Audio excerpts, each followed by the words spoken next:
Victime ou témoin de harcèlement ? Il y a toujours une personne de confiance pour en parler dans votre établissement. Élèves, parents, professionnels, vous pouvez aussi appeler le 3018. Ceci est un message du ministère de l'Éducation nationale. Les podcasts du Figaro.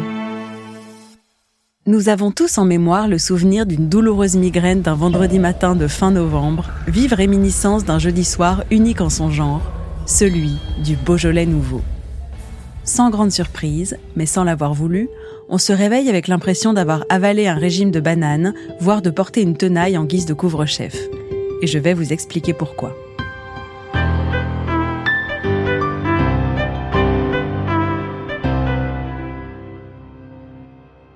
Il y a toujours quelque chose d'excitant dans la nouveauté, à quelques exceptions près, et l'une d'entre elles se situe dans le Beaujolais.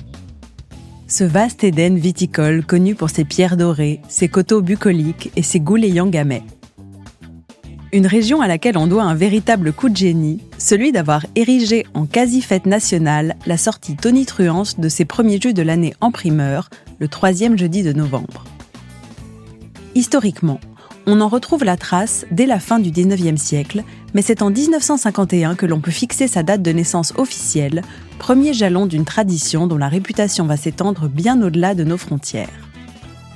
Mais au départ, son succès tient à la fois du concours de circonstances et d'un formidable coup marketing. Avec des journalistes parisiens exilés hors de la capitale durant l'occupation, qui auront découvert ces réjouissances régionales au détour de soirées bien arrosées, et qui n'auront pas manqué de continuer à les célébrer une fois de retour dans leur faubourg.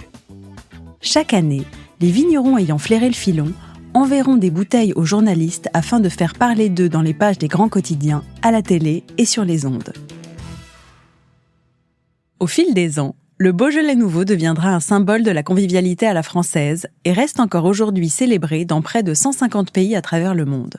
Et c'est bien là que réside son plus savoureux paradoxe, puisqu'on vient encenser un vin dont la profondeur est inversement proportionnelle à sa noblesse. Là où les amateurs se pâment devant les grands morgons et autres gourmandes fleuries, beaucoup d'entre nous ne gardent en mémoire du Beaujolais que ses petits rouges à la robe grenadine, à l'étonnant goût de banane et de fraise tagada. Et parmi les clichés qui lui collent le plus à la peau, on trouve justement ces arômes qui vous donnent l'impression d'avoir été pris la main dans le paquet de bonbons. Le coupable, l'exigence de rapidité, car la fermentation express que requiert un vin si jeune peut s'obtenir de deux façons, à savoir une maîtrise parfaite de la vinification ou, moins risquée, l'ajout d'une levure chimique répondant au nom barbare d'acétate isoamyle qui présente par ailleurs le désavantage de faire surgir des arômes proches d'un cocktail tropical.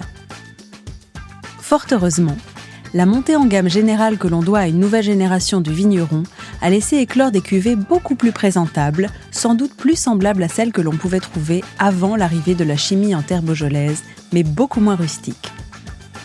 À l'heure où l'on se battrait pour retrouver enfin des rouges n'excédant pas les 10 degrés, déjà ronds et juteux sans avoir atteint leur majorité, le Beaujolais nouveau est en train de prouver que quoi qu'on en dise, il parviendra toujours à envelopper le goût de l'époque.